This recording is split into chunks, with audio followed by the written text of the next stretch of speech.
Hey there, welcome back to the Badass Business Planning course. We are still in Module 3 where we're talking about your niche. And here in Lesson 2, we're going to talk about customer segments. And this is an important concept, and it really kind of frames everything else you're going to do in the your niche section, because ultimately what you're going to do, just so that you're clear on this, is you're going to define multiple customer segments. And we'll talk about what that looks like and what they are, etc.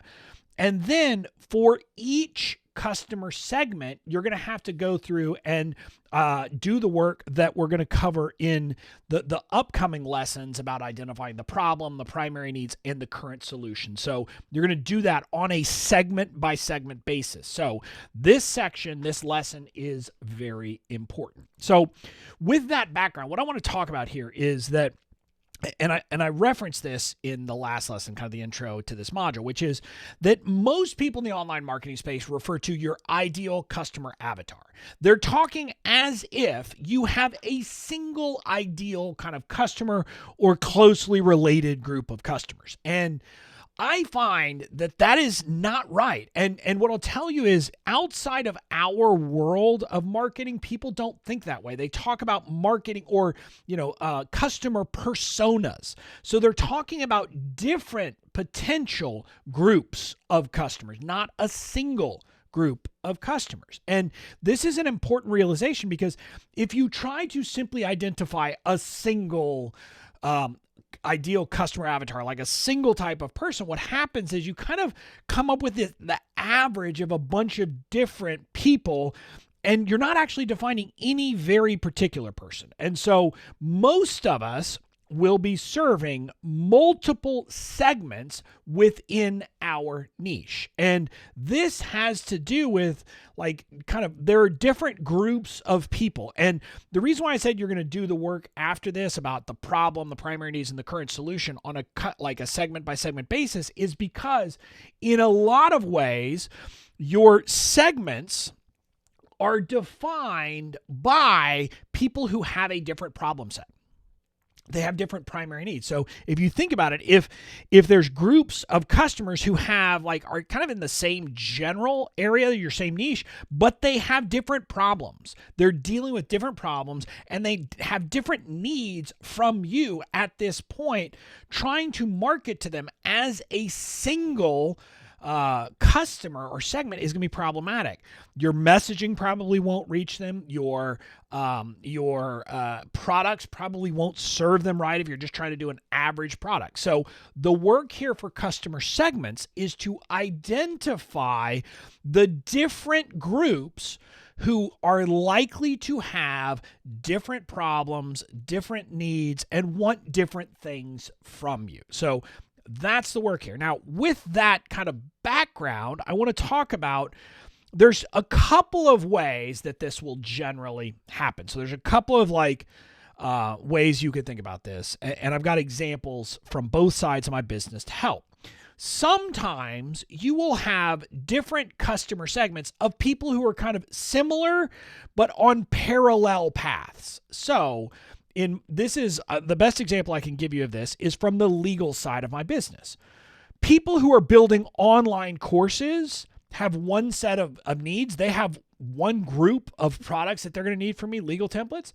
And people who are building service businesses, service industries, they're both kind of online entrepreneurs, but they have a different set of needs. So it's not like they're at a different stage on a single journey. No, they're kind of on similar but parallel journeys. Now, that's one way that you might define segments. And you can see how, and again, just to help you see where this goes long term, the product mix on my legal stuff side, I have products that are directly targeted to course creators.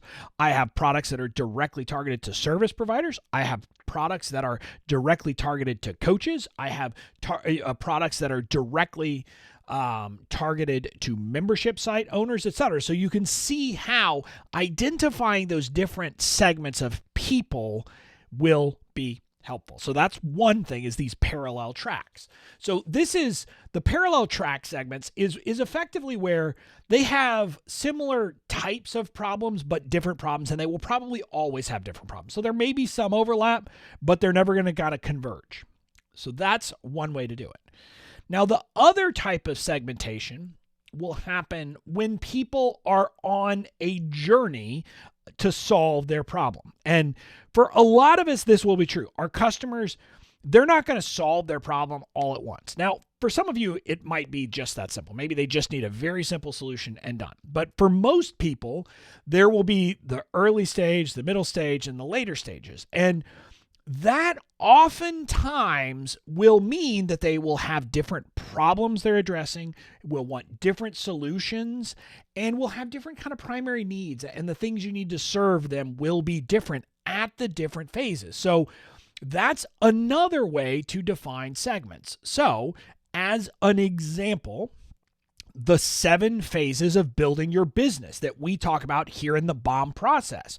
That's another way of segmenting out our audience. And so what we have done is we think through it and we say, okay, well, there's phase 1. They need the planning. That's where they are. There's phase 2, the builder.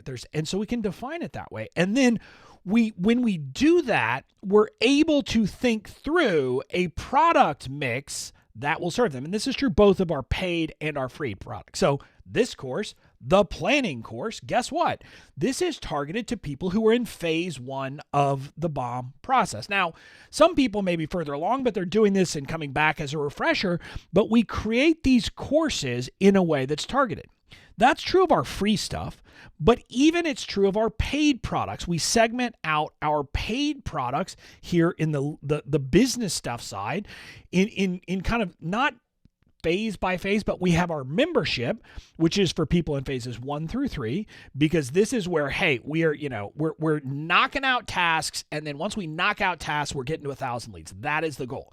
And so we said for that group of people, what they need after we do this other analysis is pretty similar. Then for people beyond that, we have our coaching program. And our coaching program is more in-depth. It's more, nuanced, kind of one-to-one. It's not one-to-one, but it's more customized support. And that's because that's what people need at that phase in business. And so that's what you're trying to do. Here in your business, or here in this section, you're identifying the different segments of people who might buy something from you or who might get value from you.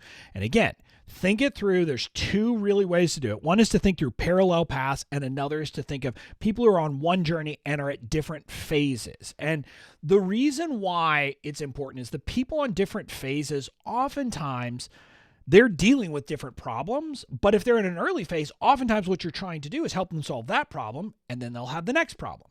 And they solve that problem, and then they have the next problem. So you can see how you can build an overall journey to help them solve their problems step by step. So that's what you're doing here in the segment. So the work here is to identify the segments. And this is where you're doing market research. So you have to go out and start to understand the flow that people are on to solve their problem, understand the series of problems they need help with, and then understand kind of the people who are thinking about things differently. So to fill out the customer segments, you've got to basically take your niche, the big group of people, and create the subcategories of people who you could think of as, hey, I can help these people with a single product and a single set of messaging. So that's the work here in the customer segments.